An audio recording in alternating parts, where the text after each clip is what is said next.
Hello everyone, मेरा नाम है गौतम और स्वागत करता हूं मैं आप सबका learning with Gautam YouTube channel में। तो आज की इस वीडियो में हम करने वाले हैं बिहार एसटीटी के लिए म्यूजिक के यानी कि संगीत के महत्वपूर्ण प्रश्न को, जो कि आपके आने वाले एग्जाम के लिए काफ़ी ज़्यादा इंपॉर्टेंट प्रश्न रहने वाला है। तो आप लोग वीडियो को अच्छे से ध्यानपूर्वक और लास्ट तक जरूर देखिएगा। तो चलिए शुरू कर लेते हैं फर्स्ट क्वेश्चन से। और पहला क्वेश्चन है हमारा, तीन ताल में कितने विभाग होते हैं। ये जो तीन ताल है ये कितने विभागों का होता है, तो याद रखिएगा तीन ताल 4 विभागों का होता है, यानी कि ऑप्शन इसका ए हो जाएगा। अब तीन से आप लोग कंफ्यूज नहीं होइएगा कि तीन ताल में तो तीन ही विभाग होगा, इसलिए आपको कंफ्यूज नहीं होना है। याद रखना है कि तीन ताल जो है ये 4 विभागों का होता है, ऑप्शन ए हो जाएगा। नेक्स्ट क्वेश्चन है हमारा, ध्रुपद में कितनी वाणियाँ हैं। ये जो ध्रुपद है ये कितनी वाणियों का होता है, तो याद रखिएगा ध्रुपद 4 वाणियों का होता है। ध्रुपद कितनी वाणियों का होता है, तो ध्रुपद 4 वाणियों का होता है, ऑप्शन बी हो जाएगा। नेक्स्ट क्वेश्चन है हमारा, भीम पलासी का संवादी स्वर क्या है। यहाँ पर संवादी पूछा जा रहा है, याद रखिएगा वादी अलग होता है और संवादी अलग होता है। तो भीम पलासी जो है इसका संवादी स्वर क्या होता है, तो सा होता है भीम पलासी का संवादी स्वर, ऑप्शन सी हो जाएगा। भीम पलासी का संवादी स्वर क्या होता है, तो सा होता है, ऑप्शन सी हो जाएगा। नेक्स्ट क्वेश्चन है, दादरा ताल में कितनी मात्राएं होती हैं। ये जो दादरा ताल होता है ये कितनी मात्राओं का होता है, तो ये जैसे कि 7, 6, 8 या फिर 10। तो दादरा ताल जो है ये 6 मात्राओं का होता है, यानी कि ऑप्शन इसका हो जाएगा बी, ऑप्शन नंबर बी हो जाएगा। दादरा ताल जो है ये 6 मात्राओं का होता है। अब क्वेश्चन है हमारा कि निम्न में से, यानी कि जो 4 ऑप्शन दिया हुआ है इसमें से किस ताल में 10 मात्राएं होती है। जैसे कि एक ताल, धमार, उसके बाद झपताल और रूपक, इस चारों में से किस ताल में 10 मात्राएं होती है। तो याद रखिएगा, और इंपॉर्टेंट क्वेश्चन भी है कि किस ताल में 10 मात्राएं होती हैं। तो झपताल जो है ये 10 मात्राओं का होता है। झपताल में कितनी मात्राएं होती हैं, तो 10 मात्राएं होती हैं, ऑप्शन सी हो जाएगा। अगला क्वेश्चन है, ठाठ के कितने प्रकार होते हैं। ठाठ जो होता है कितने प्रकार का होता है, तो ठाठ जो है ये 10 प्रकार का होता है, ऑप्शन इसका डी हो जाएगा। नेक्स्ट क्वेश्चन है, राग अलैया बिलावल का गायन समय क्या है। ये जो राग अलैया बिलावल है इसका गायन का समय क्या है, यानी कि इसको कब गाया जाता है। तो राग अलैया बिलावल जो है इसका गाने का समय है प्रातः काल का। प्रातः काल में सुबह में गाया जाता है राग अलैया बिलावल, यानी कि ऑप्शन ए हो जाएगा प्रातः काल। नेक्स्ट क्वेश्चन है, राग बिहाग की जाति क्या है। ये जो राग बिहाग है इसकी जाति क्या है। देखिए कोई भी राग जो होगा ना उसके संबंधित आपसे 5-6 क्वेश्चन ही पूछे जा सकते हैं। जैसे बात करें राग बिहाग की तो आपसे पूछा जाएगा राग बिहाग की जाति क्या है, इसका संवादी स्वर क्या है, इसका वादी स्वर क्या है, इसका गाने का समय क्या है, इसमें वक्र क्या है, यही सब आपसे पूछा जाएगा। जैसे इसमें पूछा जा रहा है कि राग बिहाग की जाति क्या है, किस जाति का है राग बिहाग, तो औंडव संपूर्ण जाति का है राग बिहाग, यानी कि ऑप्शन इसका सी हो जाएगा। नेक्स्ट क्वेश्चन है हमारा कि निम्न में से कौन वर्ण का भेद नहीं है। अब 4 ऑप्शन में से आपको बताना है कि वर्ण का भेद कौन नहीं है। तो आरोही, अवरोही और संचारी, ये तीनों क्या है, तो ये है वर्ण का भेद। लेकिन अस्थाई जो है ये वर्ण का भेद नहीं है। और क्वेश्चन भी यही था हमारा कि कौन वर्ण का भेद नहीं है, तो अस्थाई जो है यही वर्ण का भेद नहीं है। और तीनों को याद रखिएगा, आरोही, अवरोही और संचारी, ये क्या है, तो ये वर्ण का भेद है। समझ गए। चलिए नेक्स्ट क्वेश्चन कर लेते हैं। और अगला क्वेश्चन है हमारा, निम्न में से किसे शुद्ध तान माना गया। अब 4 तान का नाम है, चारों में से आपको बताना है कि कौन सा शुद्ध तान है। जैसे कि मिश्र तान, सपाट तान, बोल तान और वक्र तान। तो इसमें चारों में से शुद्ध तान किसे माना गया, तो सपाट तान जो है इसको शुद्ध तान माना गया है, यानी कि ऑप्शन बी हो जाएगा।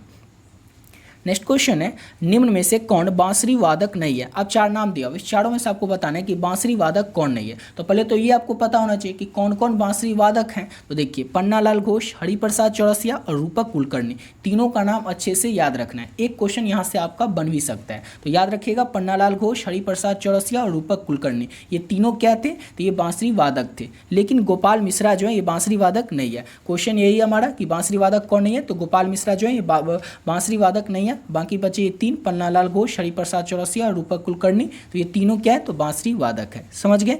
चलिए नेक्स्ट क्वेश्चन कर लेते हैं। और अगला क्वेश्चन है, पंडित कृष्ण राव थे एक। तो पंडित कृष्ण राव जो थे ये क्या थे, नर्तक थे, संगीतज्ञ थे, गायक थे, तबलावादक थे, क्या थे, तो पंडित कृष्ण राव जो थे गायक थे। याद रखिएगा पंडित कृष्ण राव क्या थे, तो एक गायक थे, ऑप्शन बी हो जाएगा।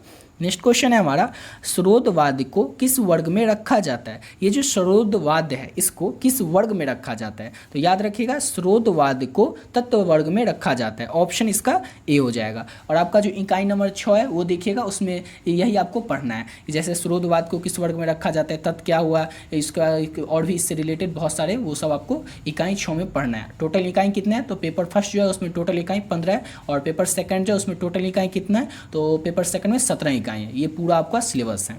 और नेक्स्ट क्वेश्चन कर लेते हैं। और अगला क्वेश्चन है हमारा, राग भीमपलासी की उत्पत्ति किस ठाट से हुई है? राग भीमपलासी जो है इसकी उत्पत्ति किस ठाट से हुई है? तो काफ़ी ठाट से राग भीमपलासी की उत्पत्ति हुई है, यानी कि ऑप्शन इसका सी हो जाएगा। और थोड़ी देर पहले कौन सा क्वेश्चन था हमारा कि भीमपलासी का संवादी स्वर क्या होता है, तो आपको बता दिए थे कि भीमपलासी का संवादी स्वर क्या होता है? सा होता है। और यहाँ पर क्वेश्चन है राग भीमपलासी की उत्पत्ति किस ठाट से हुई है? किस ठाट से राग भीमपलासी की उत्पत्ति हुई है? तो काफ़ी ठाट से हुई है। ऑप्शन इसका सी हो जाएगा। ठीक है।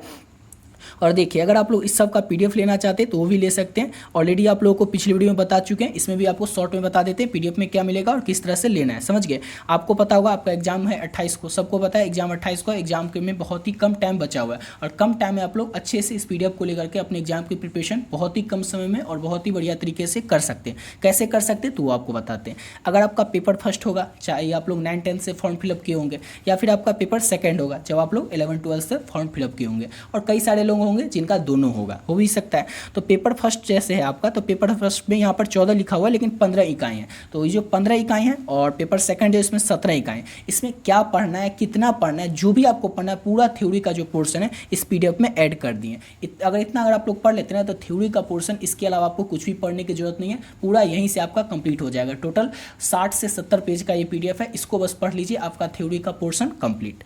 नेक्स्ट क्या इसके बाद आपको मिलेगा, इसके साथ आपको टोटल 4 पीडीएफ मिलेगा। 4 के में क्या क्या मिलेगा वो आपको बताते हैं। नेक्स्ट पीडीएफ में आपको 500 प्लस ऑब्जेक्टिव क्वेश्चन है। ये जो अभी क्वेश्चन देखें इस तरह के क्वेश्चन आपको 500 प्लस रहेगा। इसमें तो 500 लिखा हुआ है लेकिन इसमें 500 से भी ज़्यादा ऑब्जेक्टिव क्वेश्चन रहेगा। नेक्स्ट क्या आपको मिलेगा, तो इसमें आपको म्यूजिक का प्रीवियस ईयर में पूछा गया क्वेश्चन मिलेगा। देखिए, जैसे आपका बीपीएससी हो गया या फिर और भी कई राज्य के एग्जाम हो गए या एसटीटी हो गया, इसमें पिछले कई सालों में जो भी क्वेश्चन पूछे गए या फिर बहुत सारे ऐसे क्वेश्चन इंपॉर्टेंट है, वो सब क्वेश्चन आप लोगों को इस पीडीएफ में मिल जाएगा। और इसमें भी आपको 300 प्लस कोई क्वेश्चन मिलेगा, 350 क्वेश्चन है। उसके बाद ये जो एक अकेला ऐसा पीडीएफ है वाद्य यंत्र उनके वादक से संबंधित, इसमें आपको 112 क्वेश्चन आएगा। और ये एक ऐसा एक अकेला पीडीएफ है जो आपका 10 नंबर पक्का करवा देगा। कैसे करवा देगा? क्योंकि इससे संबंधित फिक्स है। जैसे कि आपको बता दें, जैसे अभी थोड़ा देर पहले क्वेश्चन एक देखे थे ना कि कौन बांसुरी वादक है कि नहीं है, इस तरह से जो क्वेश्चन होते हैं वाद्य यंत्र और उनके वादक से संबंधित, जैसे पूछा जाएगा आपसे कि हरिप्रसाद चौरसिया कौन सा वाद्य यंत्र बजाते थे, बिस्मिल्लाह खां कौन सा वाद्य यंत्र बजाते थे, जरीन दारूवाला का संबंध किस वाद्य यंत्र से है। इस तरह के जो क्वेश्चन होते हैं इन्हीं को कहा जाता है वाद्य यंत्र और उनके वादक से संबंधित प्रश्न। और इस तरह के प्रश्न आपके एग्जाम में मिनिमम 7 से 8 और मैक्सिमम 12 से 15 क्वेश्चन पूछे जाएंगे। और ये जो है यहाँ से आपका पूरा कंप्लीट हो जाएगा। इसमें 112 क्वेश्चन को कंप्लीट कर लीजिए, आपका फिक्स है कि 8 से 10 मार्क्स यहीं से कंप्लीट हो जाएगा। और ये सब पीडीएफ जो आपको ओनली 30 रुपीज़ में मिल जाएगा, ओनली 30 रुपीज़ में। और कैसे मिलेगा वो देखिए, ये नंबर है 7903820891। इस नंबर पर आप लोग फोन पे, गूगल पे, पेटीएम किसी भी माध्यम से ओनली 30 रुपीज़ 30 रुपये पे करके उसका स्क्रीनशॉट इसी नंबर के व्हाट्सएप पे भेज दीजिएगा।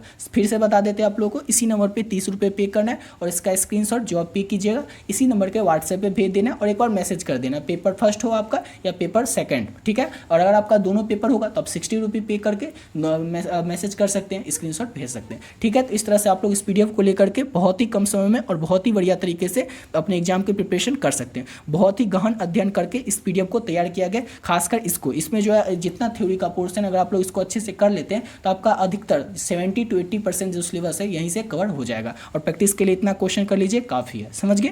चलिए अब नेक्स्ट क्वेश्चन कर लेते हैं। और अगला क्वेश्चन है हमारा, बांसुरी किस चीज़ की बनी होती है? ये तो सबको पता होगा, बांसुरी किस चीज़ की बनी होती है, तो बांस की बनी होती है। यानी ऑप्शन क्या हो जाएगा, तो ऑप्शन इसका ए हो जाएगा, ठीक है। अब अगला क्वेश्चन है हमारा, राग कामोद किस ठाट से उत्पन्न होता है? ये जो राग कामोद है, राग कामोद जो है किस ठाट से उत्पन्न होता है? तो राग कामोद जो है एक कल्याण ठाट से उत्पन्न होता है, यानी कि ऑप्शन इसका सी हो जाएगा। अगला क्वेश्चन है, ताल में कितनी जातियां हैं? ताल जो है इसमें कितनी जातियां होती हैं? तो ताल में 5 जातियां होती है, ऑप्शन बी हो जाएगा। अगला क्वेश्चन है, उस्ताद बड़े गुलाम अली का जन्म कहाँ हुआ था? उस्ताद बड़े गुलाम अली जो थे इनका जन्म कहाँ पे हुआ था? तो लाहौर में जन्म हुआ था उस्ताद बड़े गुलाम अली का। और अगर पूछा जाए, वैसे पूछा तो नहीं जाएगा लेकिन अगर पूछा जाए तो आपको पता ही होगा कि लाहौर कहाँ पे है, तो वर्तमान समय में पाकिस्तान में है। नेक्स्ट क्वेश्चन है, विकृत स्वर कितने प्रकार के होते हैं? ये जो विकृत स्वर हैं ये कितने प्रकार के होते हैं? तो विकृत स्वर 2 प्रकार के होते हैं, यानी कि ऑप्शन इसका ए हो जाएगा। अगला क्वेश्चन है, धमार ताल में कितनी मात्राएं होती है? धमार ताल जो है इसमें कितनी मात्राएं होती हैं? तो 14 मात्राओं का होता है धमार ताल, यानी कि ऑप्शन इसका डी हो जाएगा। अगला क्वेश्चन है, किस राग में दोनों निषाद लगते हैं? ऐसा कौन सा राग है जिसमें दोनों निषाद में लगते हैं? तो देश राग में दोनों निषाद में लगते हैं, यानी कि ऑप्शन इसका ए हो जाएगा। अगला क्वेश्चन है, नेक्स्ट क्वेश्चन हमारा और 22 नंबर क्वेश्चन है कि संगीत रत्नाकर ग्रंथ के लेखक कौन है? मोस्ट इंपॉर्टेंट क्वेश्चन है, इसको अच्छे से याद रखिएगा। संगीत रत्नाकर एक ग्रंथ है और उस ग्रंथ के लेखक कौन है? तो शारंगदेव। शारंगदेव जो है ये संगीत रत्नाकर ग्रंथ के लेखक हैं, ऑप्शन बी हो जाएगा। आपके एग्जाम में ग्रंथ से संबंधित यानी कि कौन सा पुस्तक कौन किसने लिखा, इससे संबंधित 2 प्रश्न फिक्स है पूछा जाएगा। अगर आप लोग कमेंट कीजिएगा तो वो भी आप लोगों को एक साथ करवा देंगे, जिसमें आपको 40 से 50 पुस्तक का नाम बताएंगे, उनका लेखक का नाम बताएंगे। और अगर आप लोग वो 40 से 50 कर लेते हैं तो आपका 2 नंबर फिक्स हो जाएगा, क्योंकि 1 से 2 प्रश्न फिक्स है कि पूछा जाएगा इसी से। जैसे इसमें क्वेश्चन है कि संगीत रत्नाकर ग्रंथ के लेखक कौन है, इसी तरह के क्वेश्चन आपके एग्जाम में 1 या 2 रहेगा। ये तो समझ गए, शारंगदेव है संगीत रत्नाकर ग्रंथ के लेखक। नेक्स्ट क्वेश्चन है हमारा, राग भूपाली की जाति क्या है? राग भूपाली जो है ये किस जाति का है? तो राग भूपाली औंडव जाति का है, यानी कि ऑप्शन ए हो जाएगा। अगला क्वेश्चन है, 3 ताल में कितनी तालियां होती हैं? ये जो 3 ताल है इसमें कितनी तालियां होती हैं? तो 3 ताल में 3 ही ताली होती है। कितनी ताली होती है? तो 3 ताल में 3 ही ताली होती है, ऑप्शन सी हो जाएगा। अगला क्वेश्चन है, राग बिहाग किस ठाट के अंतर्गत आता है? राग बिहाग जो है ये किस ठाट के अंतर्गत आता है? तो राग बिहाग बिलावल ठाट के अंतर्गत आता है, यानी कि ऑप्शन इसका बी हो जाएगा। अगला क्वेश्चन है, ताल रूपक में कितनी मात्राएं होती हैं? ताल रूपक जो है इसमें कितनी मात्राएं होती हैं? ताल रूपक कितनी मात्राओं का होता है? तो 7 मात्राओं का होता है ताल रूपक, ऑप्शन सी हो जाएगा। अगला क्वेश्चन है, राग देश का समवादी स्वर क्या होता है? राग देश जो है इसका समवादी स्वर क्या होता है? तो प होता है राग देश का समवादी स्वर, यानी कि ऑप्शन बी हो जाएगा। अगला क्वेश्चन है, नाद के कितने प्रकार हैं? ये जो नाद है ये कितने प्रकार का होता है? आप लोग बताइए तो नाद जो है कितने प्रकार का होता है? तो नाद याद रखेंगे 2 प्रकार का होता है। कितने प्रकार का होता है? 2 प्रकार का। अगला क्वेश्चन है, वह राग जिसमें 2 कोमल स्वर लगते हैं, वो कौन सा राग है जिसमें कि 2 कोमल स्वर लगते हैं? ऑप्शन ए हो जाएगा, भैरव राग में 2 कोमल स्वर लगते हैं, ऑप्शन ए हो जाएगा। अगला क्वेश्चन है, राग अलैया बिलावल का ठाट क्या है? राग अलैया बिलावल जो है उसका ठाट क्या होता है? तो बिलावल ही होता है, याद रखिएगा, ये सिंपल सा है। राग अलैया बिलावल, तो बिलावल से याद रखिएगा, बिलावल का बिलावल ठाट ही होता है, राग अलैया बिलावल का, यानी कि ऑप्शन इसका सी हो जाएगा। अगला क्वेश्चन है, राग खमाज का वादी स्वर क्या होता है? राग खमाज जो है इसका वादी स्वर क्या है? तो राग खमाज का याद रखेंगे आप लोग, वादी स्वर क्या होता है बताइए तो? मो, ग, रे या ध होता है। तो राग खमाज जो है इसका वादी स्वर ग होता है, यानी कि ऑप्शन बी हो जाएगा। नेक्स्ट क्वेश्चन है, ताल एक ताल में कितनी ताली होती है और खाली होती है? यानी कि ताल एक ताल जो है इसमें ताली और खाली की संख्या कितनी है? तो ताल एक ताल जो है इसमें ताली की संख्या है 4 और खाली की संख्या है 2, यानी कि ऑप्शन हो जाएगा ए। नेक्स्ट क्वेश्चन है हमारा अगला क्वेश्चन, ठाठ में कितने स्वर लगते हैं? ठाठ जो है इसमें कितने स्वर लगते हैं? तो ठाठ में 7 स्वर लगते हैं, यानी कि ऑप्शन सी हो जाएगा। नेक्स्ट क्वेश्चन है हमारा, सांडव संपूर्ण जाति में कितने स्वर लगते हैं? सांडव संपूर्ण जाति जो है इसमें कितने स्वर लगते हैं? तो सांडव संपूर्ण जाति में 6-7 स्वर लगते हैं, ऑप्शन सी हो जाएगा। अगला क्वेश्चन है हमारा और लास्ट क्वेश्चन भी है कि राग काफी का वादी स्वर क्या होता है? राग काफी जो है इसका वादी स्वर क्या होता है? तो प होता है राग काफी का वादी स्वर, ऑप्शन सी हो जाएगा। आज की इस वीडियो में आप लोगों को इतना ही क्वेश्चन करवाएं, इसके आगे के क्वेश्चन को आप लोगों को नेक्स्ट वीडियो में करवाएंगे। आशा करता हूँ आप लोग को वीडियो अच्छा लगा होगा। मिलते हैं नेक्स्ट वीडियो में नए वीडियो के साथ।